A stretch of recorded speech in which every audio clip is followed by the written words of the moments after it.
I tried everything to save my marriage, but nothing actually worked until I did this. Whitney and I were dating when everything changed for us really quickly. At that time, I was a mess. I was an alcoholic. I had no real direction in my life. And surprise, we got pregnant. So I realized I had to step up. We got married in pretty short order and moved thousands of miles from Vancouver, British Columbia to Ottawa, Ontario. I started my career as a financial advisor. It was a very cutthroat world. Like 90% of the people that I started with were gone after a year, but I pushed through. I hustled really hard. And after 4 or 5 really brutal years of like barely getting by and hustling, I was finally making good money. I was making multiple 6 figures and I'd succeeded in my career. But behind closed doors, my life was totally falling apart. I was drinking every day. And I don't mean 2 or 3 drinks. I mean getting very drunk every single day. Sometimes there were years I didn't take 1 day off. I was angry. I was resentful. I was anxious. I was stuck in this terrible victim mindset in my marriage, in my life in general. And I blamed Whitney for almost everything that was wrong in our marriage and our life. But I wasn't present. I wasn't safe. I wasn't leading in any real way.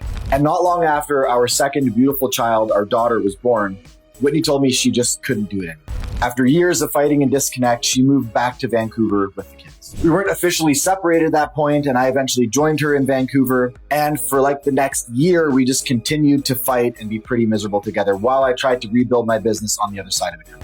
And eventually I realized something had to change. And during the last couple of years, just working on myself, my addictions, my anxiety, my anger, I had started diving really deep into existential psychology, into Jungian psychology. I really went into really deep areas to try to get some answers like alchemy and esoteric spiritual traditions and deeper into my own Christian faith. I wasn't finding the answers that I needed in any of the traditional places. And at first, this was a real descent into darkness. But eventually, as my life was kind of falling apart everywhere, and Whitney and I ended up being separated for like 6 months living in separate homes, sharing the kids, I finally started to make some choices when I got to the bottom of that darkness. I stopped drinking so much. My social anxiety finally began to fade. I was finally making progress, and I decided to apply that to my relationship as well. I decided I wasn't going to blame her anymore. I was going to take full responsibility for our relationship, for better or worse, whether I was accurate or inaccurate.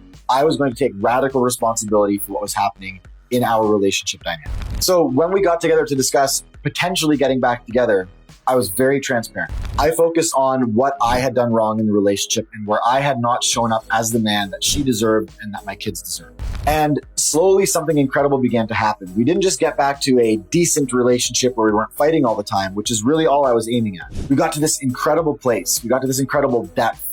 We had incredible intimacy. We had more loving between us than I ever thought was possible, or ever dreamed would happen for us in our marriage. Our marriage didn't just survive. It became deeper, more intimate, more loving than I had ever dreamed was possible. So I share this with you to say your story isn't over. You have no idea where you could be in a few short months. And if you're ready to be the man that you were always meant to be, that your family needs, follow me for more because I'll show you exactly how.